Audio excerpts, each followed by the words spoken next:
Hello everyone, welcome back to VLSI for All. I'm Neeraj Cheriala, back with yet another insightful session on VLSI career and industry. This is going to be an expert talk from Srinivas Akula, who's joining us from Bangalore. He has over 18 plus years of industry experience in PI or SOC development. He is currently the practice head of design at Wipro VLSI. Prior to this, he worked as a senior manager and associate director for ASIC design at Samsung Electronics. He also worked as principal ASIC design engineer at Western Digital and also as founder and design architect at VYSYNC Design Solutions. He also worked as lead design engineer at Sevitech Systems. So I hereby take all the pleasure in welcoming Srinivas Akula to our channel. Thank you, Srinivas, for joining us today. We are very glad to have you with us. Yeah, it's great. It's great to be here. Yeah, thanks for inviting me. Yes. Thank you, Srinivas. So although I introduced about your career a bit, our audience want to hear it from you. So could you please introduce yourself? Yes. Yeah. Hi everyone. This is Srinivas Akula. I have 17 plus years of experience in IP and SoC development.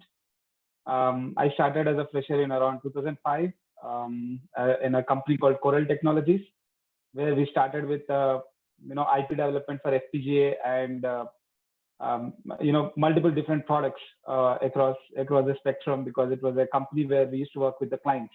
Okay, so I worked on a Sonnet add drop multiplexer. I worked on a IEEE 1588 Ethernet protocol. We worked on multiple products. We even worked on a ISRO SoC for satellites. After that, I transitioned into an IP development role where we were working on the video codecs, where it is all about the video compression engines, compression and decompression engines, which are traditionally categorized as MPEG formats, right? MPEG 2, MPEG 4, MPEG 5, or H.264, H.262 kind of standards. So we were primarily focused on developing the IPs for our customers. As such, the company was not having any products of its own. So we used to develop an IP and sell it to the end market. So the end market, we targeted for surveillance, we targeted for the broadcast, we targeted for defense applications. So there were many different clients we worked with across several years. And initially we were always focused on building a prototype using FPGA for the IP, so that we can showcase the performance, we can showcase the actual functionality of the IP with different test streams, right? Then in the same area, I started a company along with my friends. I was one of the co-founders, and the company's name is VYSYNC Design Solutions, where we were developing the video codecs. But similarly on the higher end, like we were working on encoder, we were working on 4K video development. Then we moved to HEVC, which is at that time was the latest video codec in the market, and it is widely used even today. Even today it is widely used. So this is called as X265. You can see in a lot of VLC and all the players, it is written as X265 or MPEG 5, right? So then after that, I left that company for certain reasons, and then I moved to a company called Sevitech Systems, where I worked in LG Korea for more than almost 10 years in LG Korea. I was working on the mobile SoC development along with emulation activities as well, prototyping and emulation activities as well. And then I moved to a company called Western Digital, or SanDisk. So SanDisk was acquired by Western Digital, by the way. So I joined there as a ASIC design engineer, and our core focus in that company was to build storage controllers for USB flash drives, which everyone uses. And then we were working on SATA drives.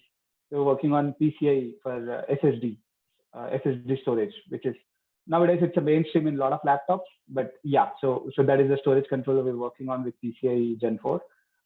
Then I moved to a company called Samsung. So Samsung, I think everyone knows, it's a ubiquitous. It has many products across your life. I mean, across everyone's lifestyle. There's many things, from home applications all the way to high-end electronic devices, right? So I was part of a division called Foundry Division, which works for the third party, which works for the customers. So this is not for Samsung owned products, but we were developing SoCs and ASICs for the third party. So that was our group. Recently, just a few months back, I moved to a company called Wipro Technologies, where uh, I'm leading a team of close to 100 people with divisions across article design, FPGA design, and emulation activities. So these three teams are working with me, and we have engineers placed in Bangalore, Hyderabad, Pune, some in Noida as well. So Kochi. So all sorts of the cities we have uh, groups of people working from. As Wipro has offices across India, so people have a lot of flexibility on where they can work from. So that has been my work so far. Yeah. So that's a very comprehensive experience that you had in the VLSI industry, especially in the RTL or IP design and even SOC design. Yeah. I guess you have covered all sorts of designs in your experience, right from FPGA to, uh, I mean, IPs, ASICs, SOC, and also protocols which you are mentioning, SATA and PCIes.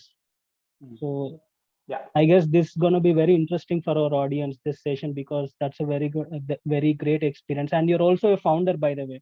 So I guess this is the first time Yeah. we are having a founder in our with our channel talking with us. So thank you, Srinivas, once again for accepting our request. So how does it feel to be in this industry? You've been in this industry for 17 years now. What has changed in this industry, especially with India's perspective?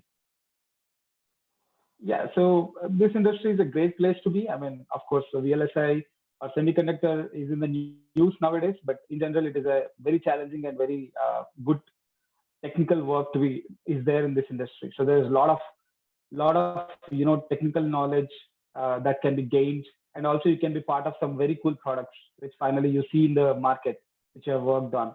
Right. For example, you are working in a Samsung and you are working on a mobile SoC. You can really see the product in operation once it comes out in the market, and you can see that what you have done, what area you have worked on. You can really see that.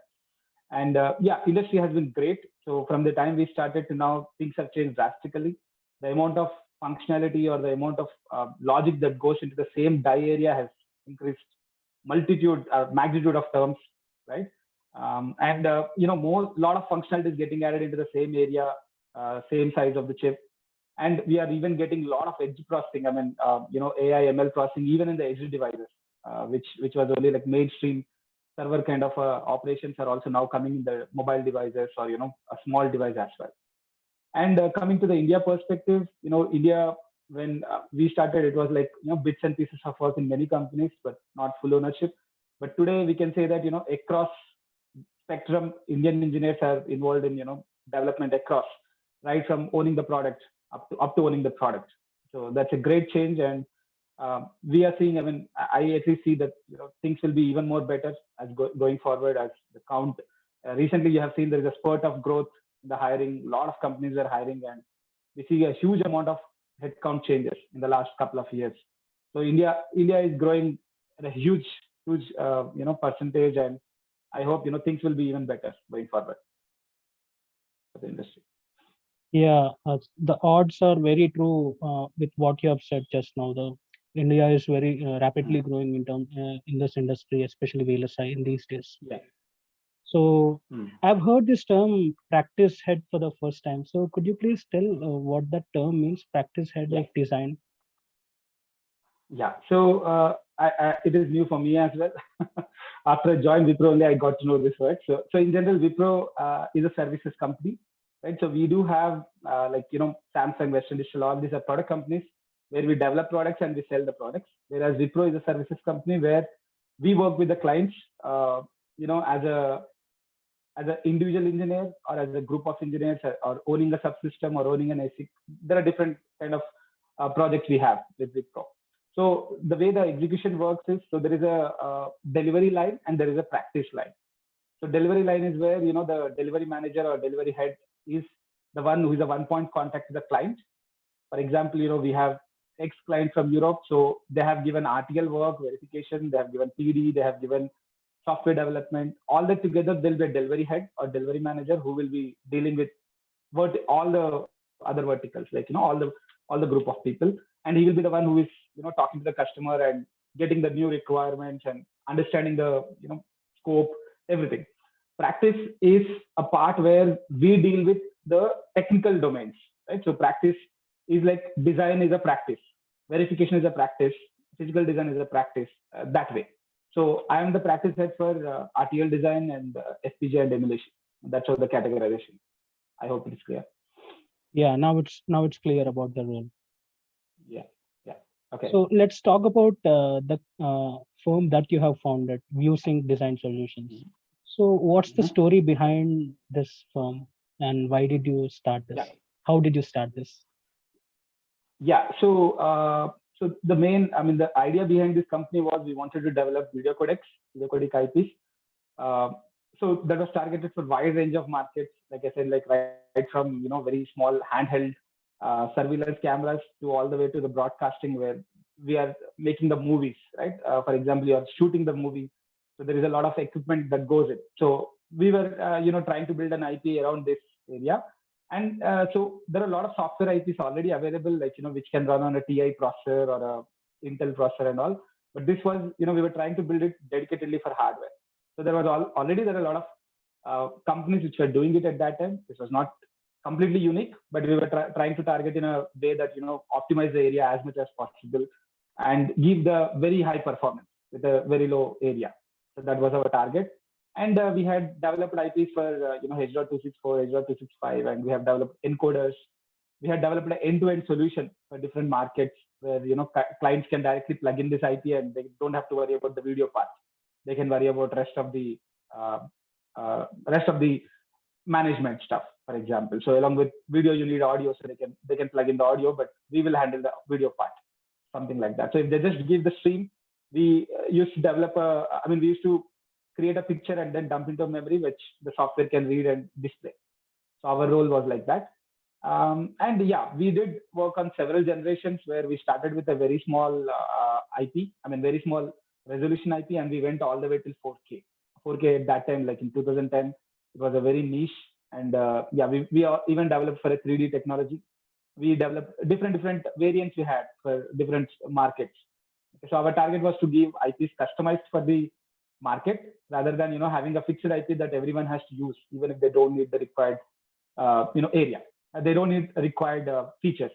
So that was our main USP, that we wanted to give customized server solutions with reduced area and increased performance either way. So based on what customer wants, we used to customize and deliver it. So that was the main idea behind our company.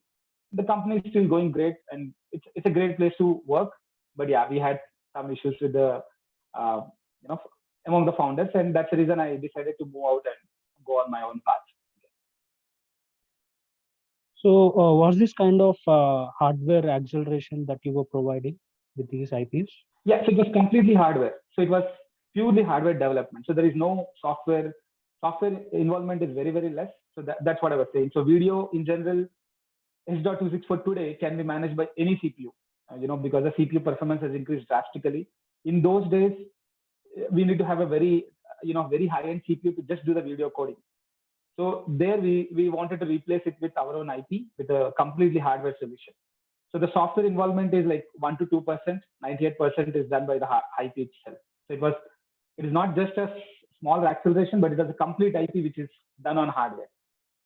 So it's not just partial. For example, there were partial solutions like, take one part and implement it in software and some part implement in hardware. So our solution was to put everything in hardware with very little involvement from software. Yeah, it's kind of acceleration, but at a very high level, complete acceleration. Yeah. So you were architect, right, for this using design solutions? Yeah, we were 4 members. We 4 people started it. All of us were termed as architects, and we used to do everything. Just about come up with the architecture, then do the RTL code, then simulate it, then dump it on the FPGA, test it, do everything. Talk to the customers, give a solution to the customer, support them into the productization. So everything we were all of us were involved in that. All 4 of us. Yeah.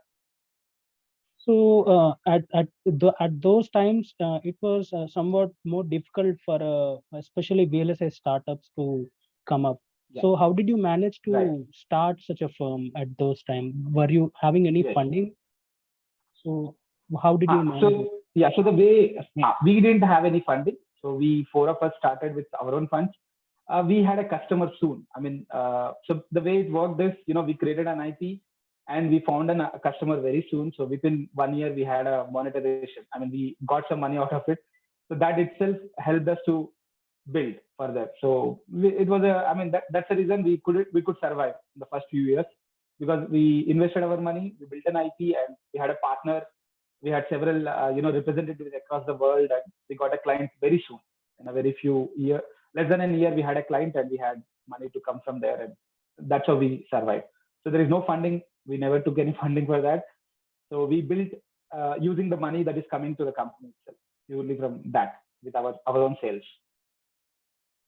So your solution was targeting the global market, from what you are saying, I can observe. Yes. Just any local market that you told, right?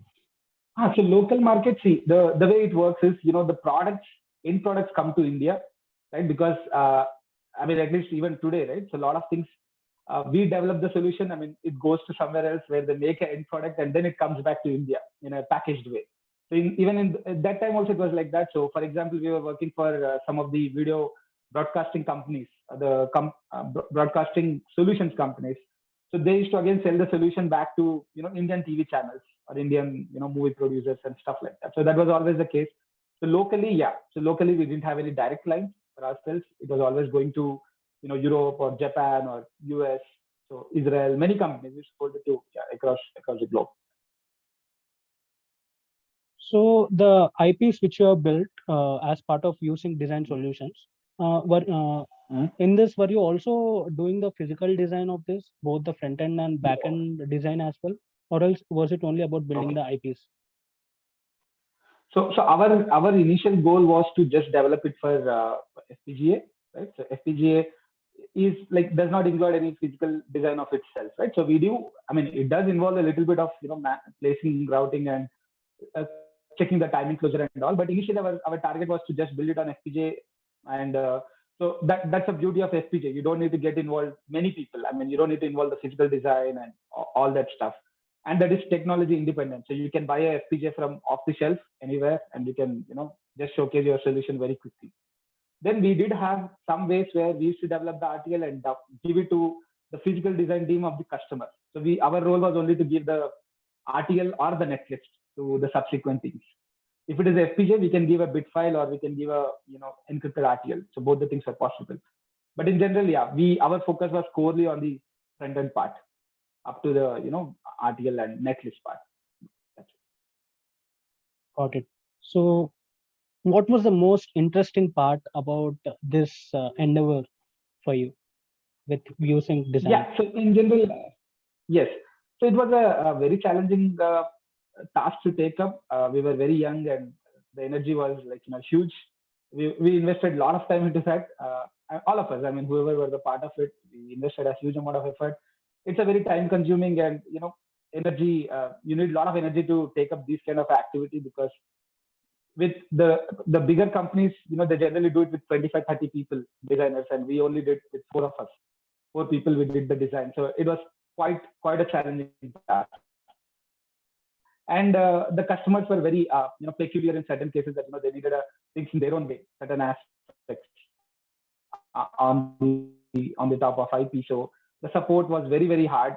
And that was one of our main USP was, to make sure that customer doesn't face any problems once the IP is going into the system, right?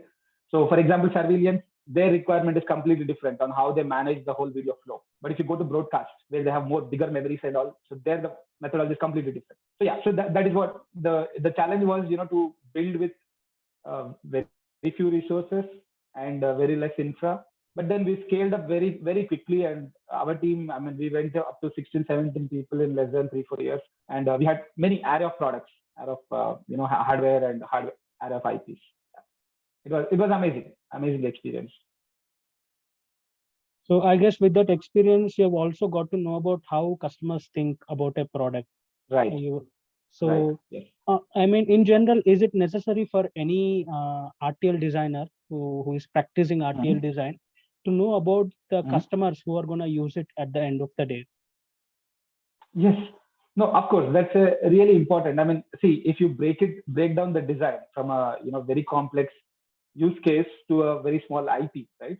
So at least the RTL designer who is actually working on it should know how it is being used, in what scenarios it will be triggered, what will be the performance expected, right? What is the power expected, and what are corner cases that will come in. So that only comes in when you understand it at a higher level, rather than just looking at your own IP. Right? So that is where, yes, I would expect a RTL engineer to know just a little more than spec. At least the spec only gives a little bit of info, but on top of it, you need to know a lot of extra stuff. Not knowing the whole product is okay, but at least understanding your IP, where it goes and how it is being used, what are the different knobs and switches that you need to give. All this is very important for any RTL design. And you were into video codecs especially, right? At using design solutions. Yes. So Right. what it takes to design IPs for video codecs, like what are the main subjects that students should focus on right from Right. early in their career? Is it like signal processing, algorithms, all those things? Could you please mention those? Yeah. So initially, I mean, at least for any RTL designer or anyone who wants to be in SOC or ASIC domain, so digital is a god. I mean, digital design is a basic, and that has to be done, has to understand to a very good extent for any engineer who wants to get into the digital domain. The second most complex or most interesting subject, I would say, is microprocessor. So if you understand microprocessor, how things are done, sequencing, how the different stages of pipeline work, that is again gives a very good background on rest of the thing. Then coming to specially for the video, yes, the signal processing algorithms are really useful, but you need a very good mathematical background. Mathematical background, when I say, you don't really need to implement Fourier transform and all, but at least when given an equation, how would you break it down? How would you implement it? How would you put the resources required? For example, a multiplier, right? A two input multiplier is simple, but let's say there is a constant multiplier. How would you implement it? Do you still need a multiplier, or can you do some adders, cascaded adders or something that will really optimize? So this kind of knowledge is required, right? And you need to have a mathematical background, like I said, matrix multiplication, how transformation happens, how division happens, how do you shift the data without losing the quality. All these basics are required for video. Okay. So, I mean, when you were starting out with this, were there any other competitors that you have observed who are doing this, who are providing similar solutions, and how did you cope up with the competition? Yeah. So initially, the way we started was, we always did a competitive analysis has to be done for any new company or new IP, because you don't want to build something that is useless, or that is not predominantly required in the industry. So we did study a lot of companies. We did study their product flyers. We did understand what market is looking for, right? So we used to go to shows. There are a couple of shows called National Association. I can share the link. So there is a show called NAB. There is a show called IBC, which happens in Las Vegas and Amsterdam. So we used to go there every year, to get the pulse of the market, where everyone is going. So there will be different demonstrations from end product members, from IP members, from standardization members. So every particular group will be there, and you can get a lot of knowledge out of it. And of course, you can get a lot of more competitor information, like what is the IP they are developing and what are the specs they are trying to support. So we did quite a lot of comprehensive study, right? And we kept optimizing according to that. And also our representatives across the world, they used to give us very good insights on, for example, for this particular market, this is the area they are looking for and not more. If you cannot meet that, there is no use of your IP. So those kind of data we used to collect, and accordingly we used to build. Yeah. So it is an iterative process. IP is an iterative process. You need to have you need to invest a lot of effort into understanding the IP itself, then optimizing it the second level. And when you are building an IP, you need to customize it. It should be like easily customizable, not like very hard coded where you have to change everything just to make some changes. So that's a basic behind this. So we used to do a lot of study, yes, competitive study. So apart from the performance and functionality, it should also be scalable. That's what you're saying. The IP should be configurable, rather configurable or scalable. So scalable is you are saying I take a smaller one and it should get. I mean, you should be able to execute a bigger one. In a similar way, you can say some features are not required for one client. You should be able to knock it off easily to reduce the area and reduce the power and etc. So that's what. So it is more like configurable plus scalable.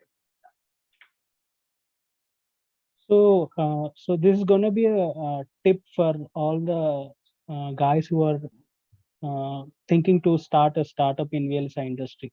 So what are all the tips that you want to give them with your experience? Yeah, I mean, see, having a clear goal is very important. Having something that what you're trying to build. So what I would say is, building a semiconductor startup is a little more challenging than maybe e-commerce or app-based startups, because this involves a lot of capital. Right? It's capital-intensive market. So initially, I would say you need to have a very good idea. Then you need to have a way to prove it without investing a lot of money. I mean, not to the max, but at least with the 10% of the capital, you should be able to showcase your idea in a hardware using FPGAs or some sort of a hardware, so that people can trust, and then you can grow further. So in general, the basic rule is have a good idea, and it should be implementable, right? I mean, there are a lot of ideas in the market, but it should be possible to be productized, right? So that is where the challenge is. And then right now India market has evolved, so people are ready to fund. Even Indian startups can get required funding, right? Even for the semiconductor, but you need to show some products. You need to build a trust, right? So that's a key. Yeah. So did you have this idea in your mind starting a new firm in VLSI industry? Was it in your mind before, or else was it like a meeting on some day and you guys just decided? Yeah. So at that time, yeah. So I had a thought of going to US and doing some masters in management, etc. I mean, at the end, I wanted to do something different than just working for a job. But yeah, it happened with a series of meetings, as you said. So finally, it met the final goals. I just jumped into it. Even I knew the lot of challenges that were coming in, and I thought, okay, it's the right time to check it out. So I just jumped in. Great.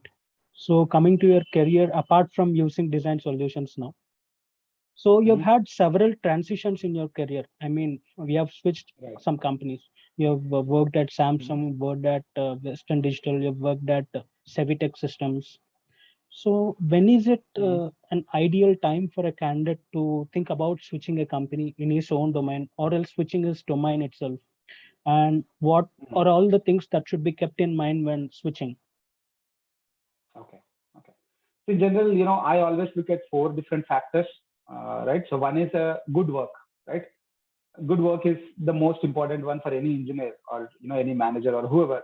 Like when I say good work, it could be like engineering level. You always want something technically challenging where you can learn every day. You can grow in your knowledge. I mean, your knowledge is growing every day, right? Similarly, you need to have a good manager, right? A good manager is very, very crucial. Right? The guy who trusts you, and you can trust him, and he's open to give challenges to you, and you are delivering to him. So it's a win-win for both. So you need to find a good manager, right?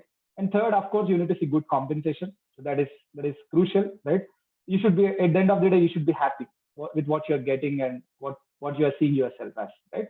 And the fourth one is always to see the future scope. In this current company, where do you see yourself after, let's say, 4 years or 3 years? You can set a goal for yourself and see that are we transitioning in the right way? If you're not going in the right direction, that means things are not moving in the way you want it, right? So you need to have an alignment with your manager or your management team, and see that both of you are in the same direction on where you are thinking and how things should progress, right? So these are the 4 main factors I see. Out of 4, I can tell you, not every place will get all 4, right? You should see like at least 3 out of 4 you should get. Out of 4, at least 3 should be met, and 1 is okay to be a little bit on the lower side, right?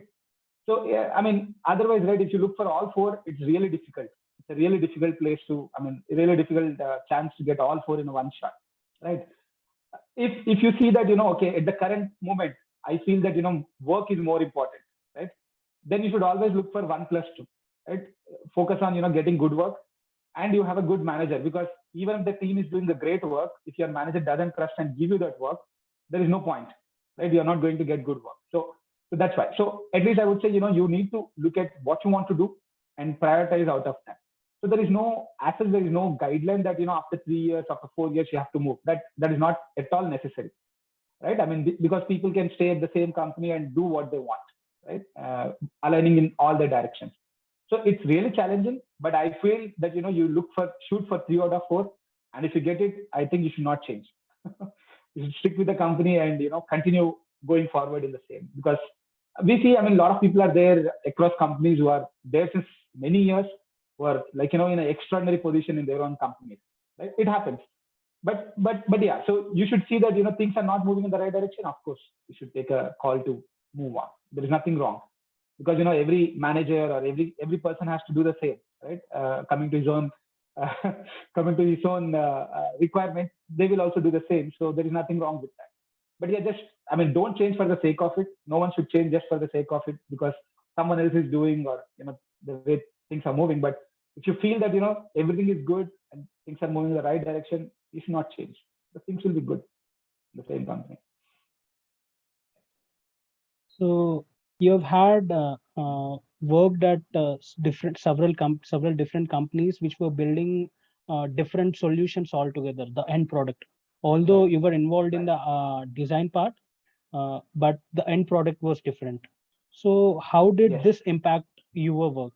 I mean, when what was the difference when you were designing the products for Samsung and Western Digital, for example, and also Cevitech Systems? Yeah. So what was the difference between these companies? Yeah. See, every company where I worked on, within the first company itself, we worked on different markets, different clients, basically. So one was for a Sonnet Ethernet kind of a switch. Then one was for, for a satellite, like I mentioned, right? So each one is quite different. The digital logic remains the same always, right? The basics of the design and basics of, understanding the problems, your logical thinking, all that remains the same. Based on the end product, the complexity may change, right? On what you're handling. For example, if you're working on a video codec, so everything that is there to video, you have to learn that, right? For example, you're working on even a small piece, you should aim to get how much ever you can cover. For example, just doing a small IP within the IP, how much ever you learn around it, that's great, right? So that is what you should target in any product or any company or any role, basically, right? So when I moved from one domain to other domain, it was always challenging because in the known work area, you always have a comfort zone. You always know that, for example, I was in Western Digital. I studied a lot. I learned a lot about storage. It was great. I mean, you could learn everything because the information was already available. The team was really good. Learning was there. But I wanted to do something like, more complex, for example. So from storage to other things. So when I moved to Samsung, the goal was to, work on something more complex, something more at a bigger level, right? At a bigger complexity level. So that is how you should look for. I mean, you should try to see, what you want to do. Do you want to have a comfort zone and just expand your knowledge in depth, or you want to, broaden your horizon and see more aspects, right? For example, storage as a, as a ASIC size, right? This is comparatively smaller compared to a mobile SoC, for example. Your mobile SoC is huge. And the products I worked in Samsung are amazing. I mean, extraordinary complexity products, and it was very huge SoCs. So the kind of challenges you face, even if it is a basic digital, the kind of challenges you face at the system level are quite different. So you get to learn those things.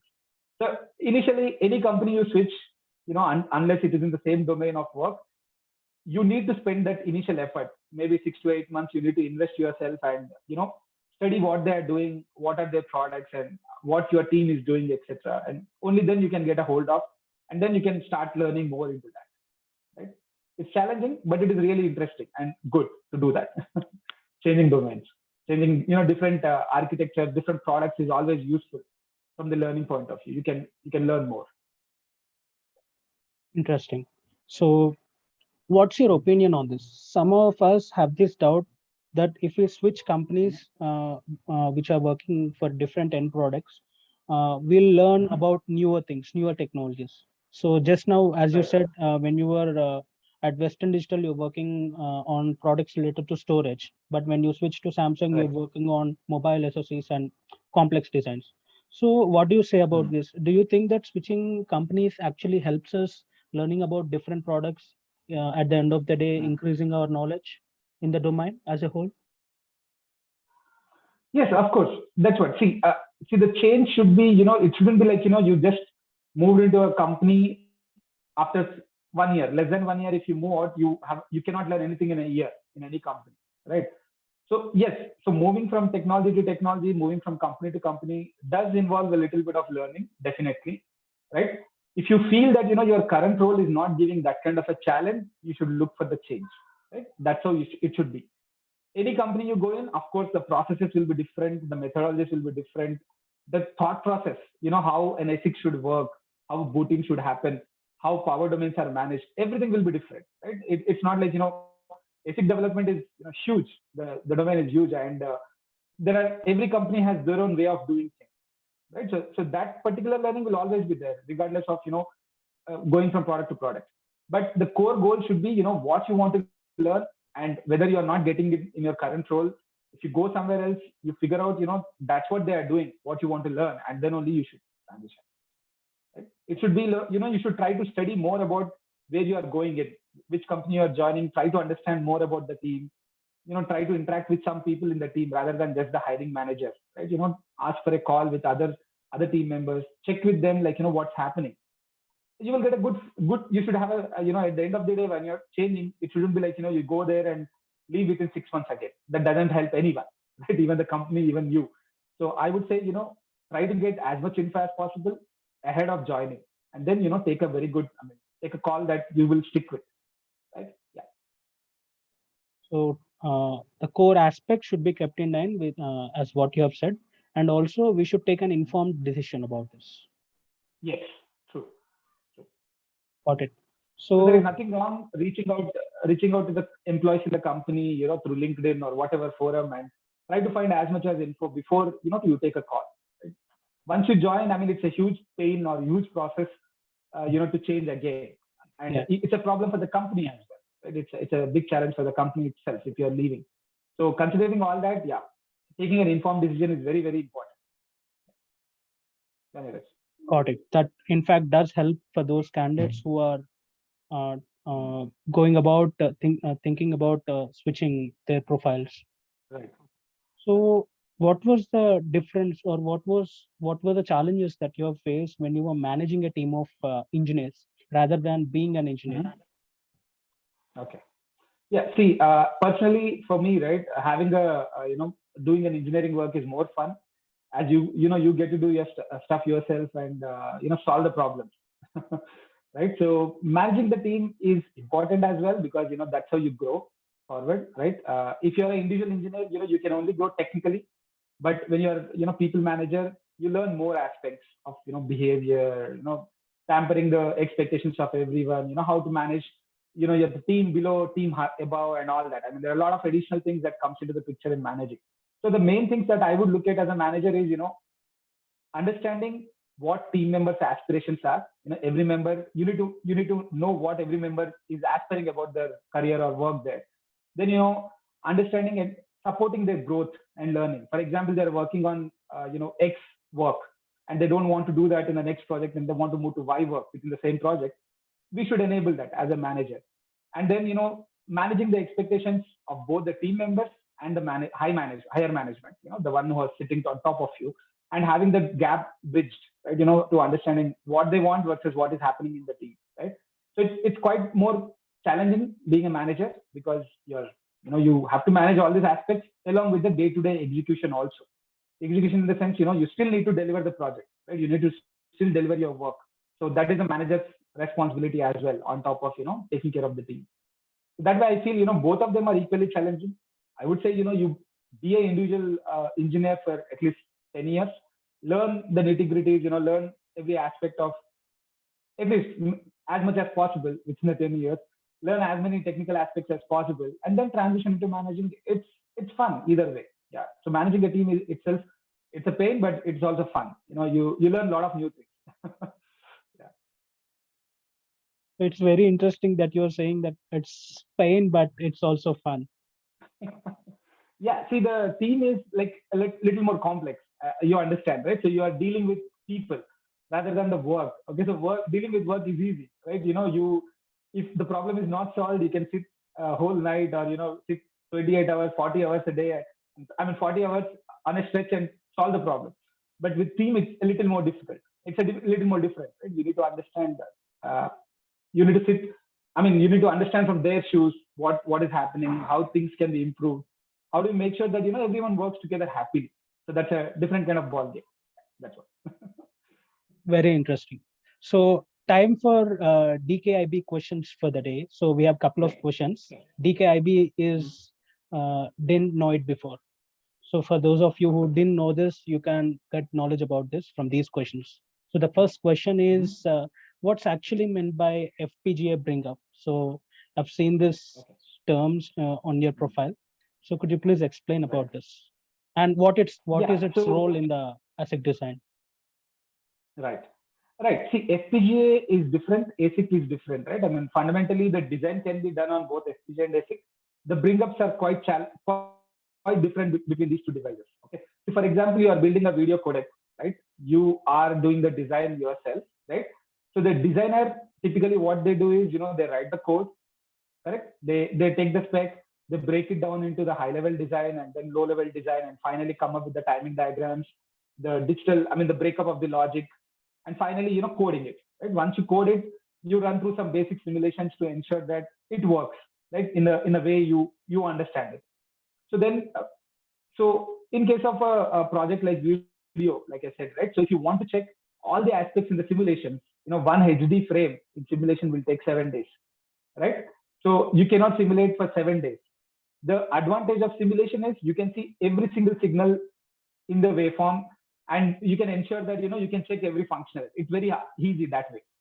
Once you put it on the hardware, so for example, in case of FPGA, you synthesize the design to FPGA, target FPGA, then you create place and route, timing closure, and all that, and you put it on FPGA hardware. Okay, so hardware is like a board which contains FPGA plus some other ASICs or other small ICs to manage power and all that. So once you put it on the design, put the design on that, it's really hard to know what is happening inside, right? So for example, you have designed a state machine, right? And let's say it has 50 states. Okay, so suddenly your design just got hung. I mean, you're doing the video processing, in the middle, suddenly it just got hung. So you don't know what is happening. So in the simulation, the same thing is very easy. Just pull the signal to the waveform.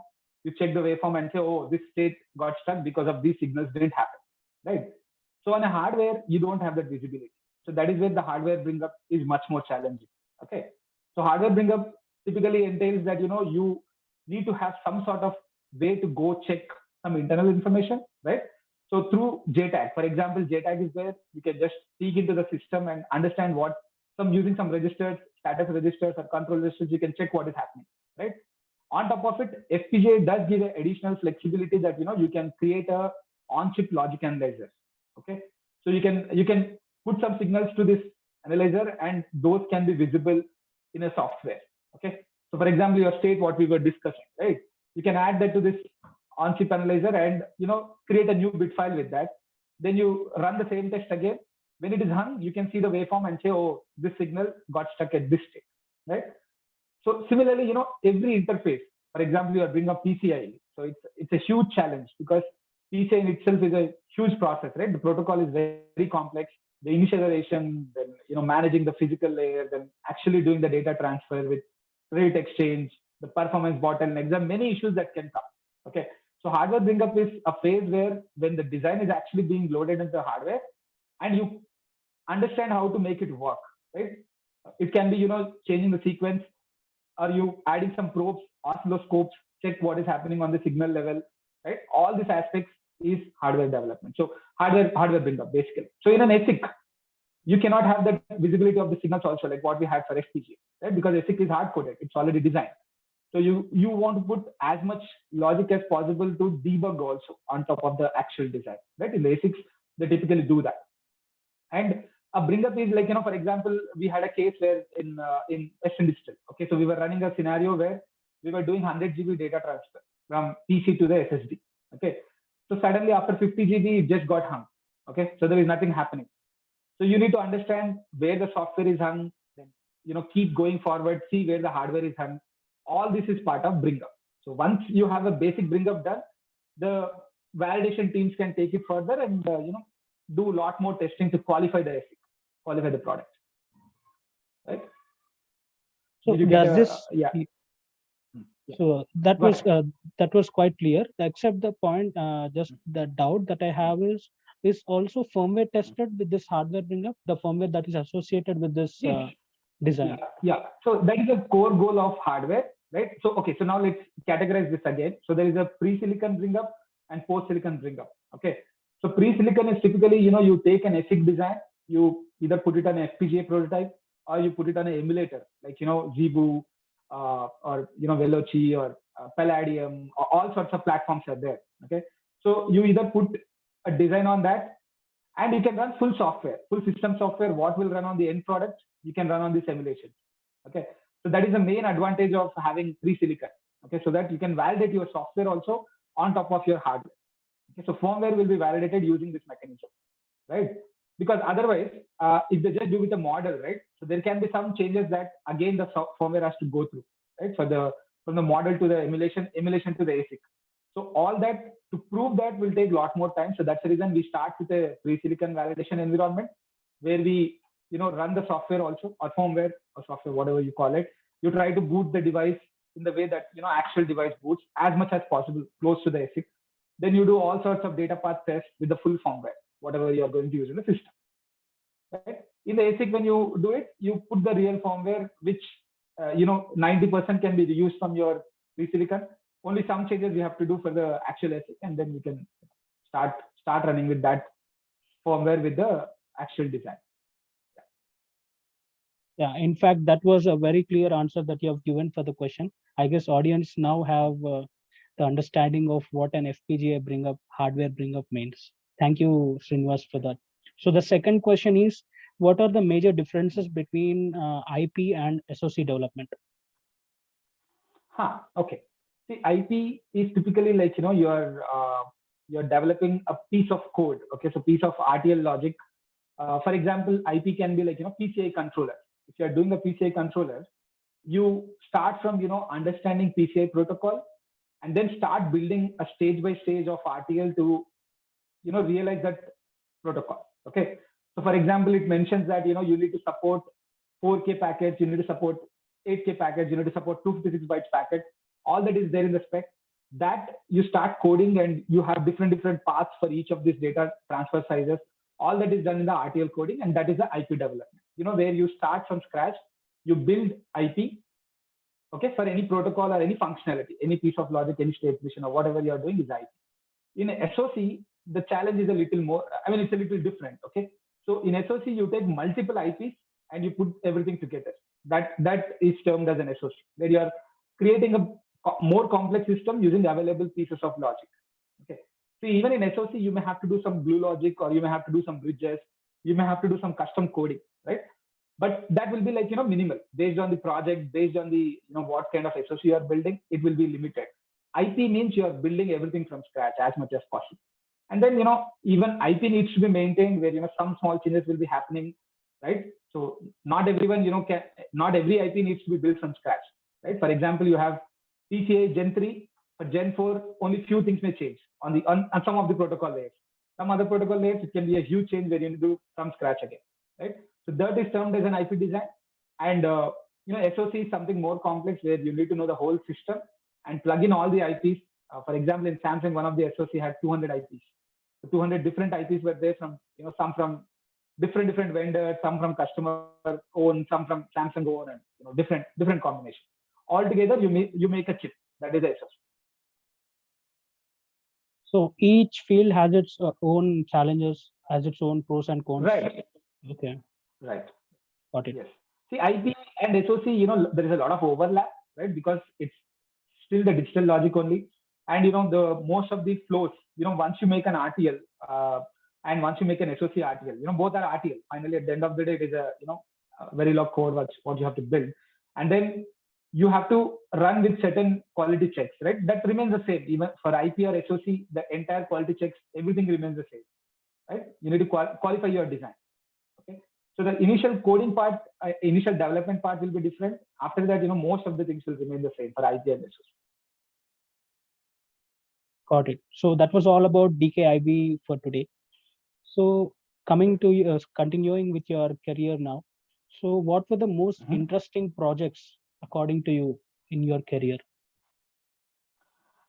See, every project is interesting in itself, with a different sets of challenges, right? Because it does, every project is different, right? In its own way. Unless you work on, a string of products with a derivative upon derivative. Otherwise, right, most of the projects are different, and it does give an element of challenge or element of learning. Okay. But if you ask me the most challenging, the video challenging. Let us put it in this way. What were the most challenging projects? Yes. So video codec was one of the challenging in IP front, where things were very new, right? I mean, what you studied, you are trying to implement a mathematical algorithms, you're trying to create a data path pipeline, right? It's quite challenging that way. Coming to SOC, yeah, one of the Samsung SOCs that I worked on was hugely complex. It was for a very, very high-end application, and that was one of the most challenging projects I have been part of. I mean, it was an amazing project. Okay, so what was the craziest decision that you have taken in your career? Craziest decision? Yeah, craziest decision, I can say that starting a company and leaving a company, both were equally crazy. Yeah. Fine. Yeah. So every company change, there is a reason behind it. There is a thought process, planning behind it. Anyway, so I won't see that changing a company is crazy, but leaving a company that you started or starting a company, both are crazy stuff. Yeah. True, that's very true. And what are all the projects? I mean, what are all the topics that a candidate should prepare for, or what are all the kind of projects that he must put in his resume, his or her resume, to get into VLSI industry easily, to get into good companies in VLSI? So, I mean, generally, I see that a lot of folks suggest us to do projects related to protocols, the on-chip protocol. So, are there? Right. Could you please throw some light upon this? Yeah. See, the protocols are recommended because that is generic. Anyone can relate to it. Right. For example, you say APB, AXI, AHB, or I2C, UART, PCI, whatever. So these are ubiquitous, and everyone in the industry may have some sort of an idea about it, right? So that's the advantage of having those on resume, so that everyone can talk about it easily, right? But otherwise, I would suggest having any generic project, any generic knowledge on digital design is more than sufficient, right? Not knowing the protocols is not a challenge as a initial stages of your career. Protocols is not mandatory, right? Because you take some real project to learn the protocols, right? But at least having the digital design background, understanding how the digital design is done, how do you build a state machine, how do you build a memory, how do you build a flop, how do you build a hierarchical structure using a smaller structures. So these are the basic things. Okay, coming to the resume, yes, so having some digital design projects always helps, right? Adding a protocol definitely adds a lot of weightage, right?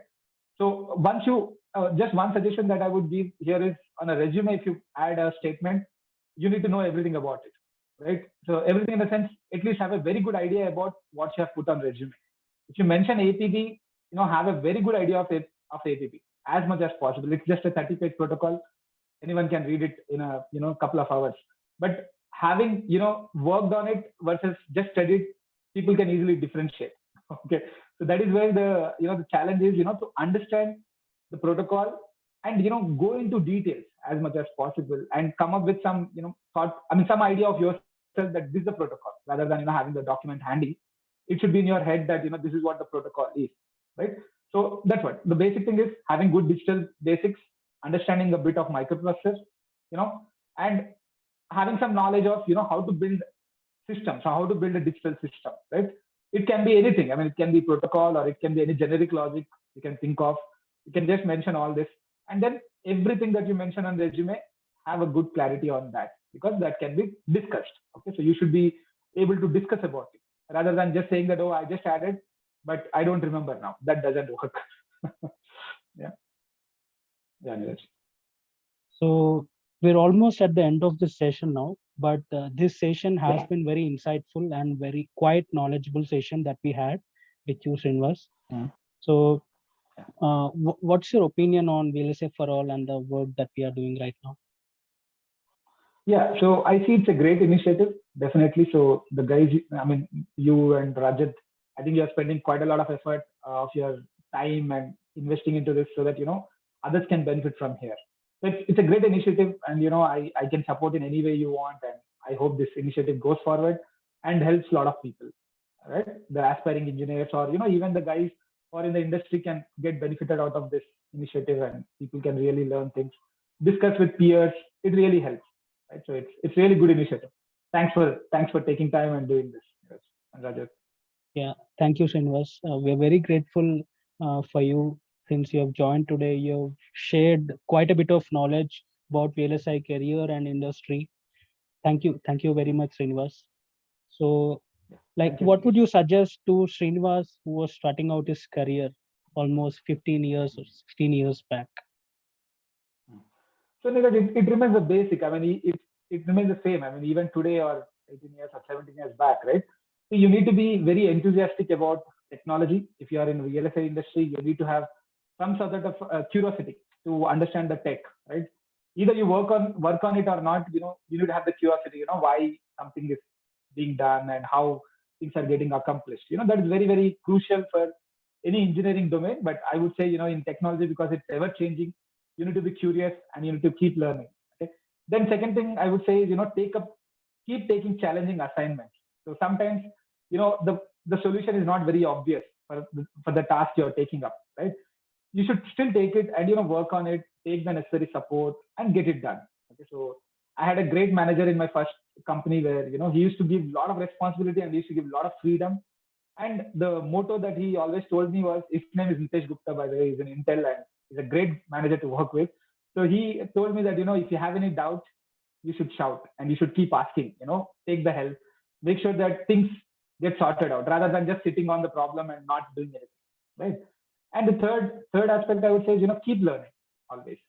Keep learning things, even if, it's related, unrelated to the domain, have that, thing that I should learn, right? Either it is a language or a digital design or, some domain or something very unrelated to the work. Okay, so just keep learning on stuff so that it really keeps the energy up and the mind fresh,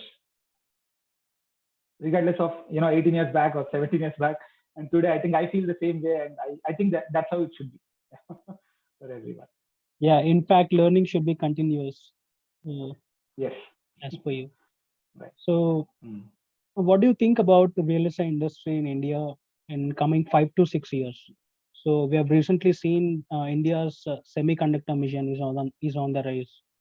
So what do you think? Yeah. Also, can you please talk about the VLSI startups in India in coming 5 to 6 years? Since you're also involved in a startup. Yeah. Yeah. See, the scope of industry in India is great right now. It's an amazing industry to be part of, because there is a news all around the world about semiconductor chips, shortages, and things are very popular about semiconductors now. And not only that, industry is providing a lot of opportunity to all sorts of experiences. There is a huge scope of career to get into the industry and build a great career right now, right? And you might have seen, last couple of years, the hiring has been crazy. Every company was hiring, and the amount of headcount, or the number of people everyone hired was great. Okay, so now there is a kind of slowdown, but I don't worry about it too much, because it will rebound again in a couple of years or a year, right? So I see, scope is great.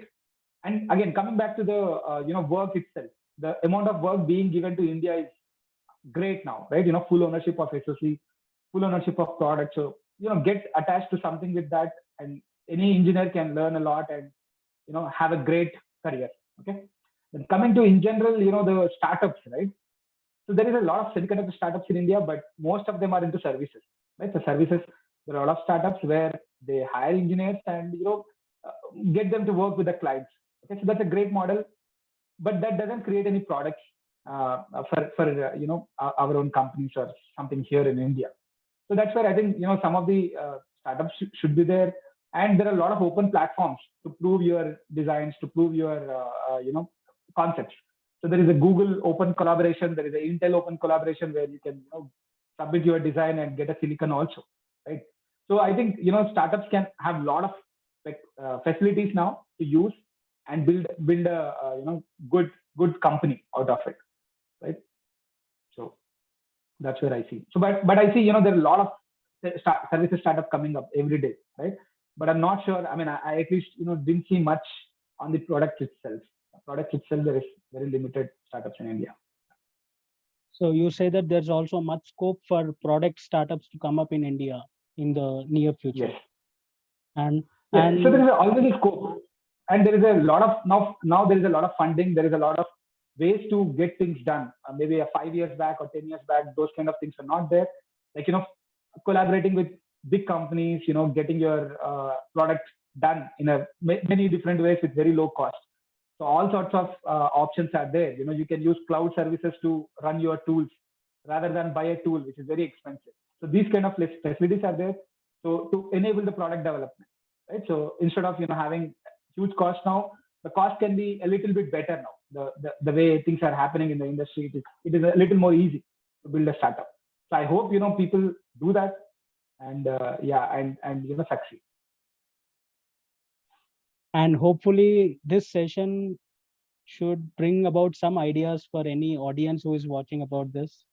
Right. It's also kind of motivation that we had in this session, because this session was insightful in various aspects, not just technology. It was also about career, and also it was about starting a firm in this very career, VLSI career. So all thanks goes to you, Srinivas. Yeah, we are very grateful, and we hope to associate with you later as well at some time. Thank you so much for joining us today. Thanks, Neeraj. Yeah, thank you for the opportunity. Thank you, Srinivas. So with this, we come to the end of this session now. It was quite an insightful session, and I hope all the audience find it interesting and useful. So please subscribe to VLSI for All for more such expert talks in VLSI. Thank you all. Bye-bye. Thank you.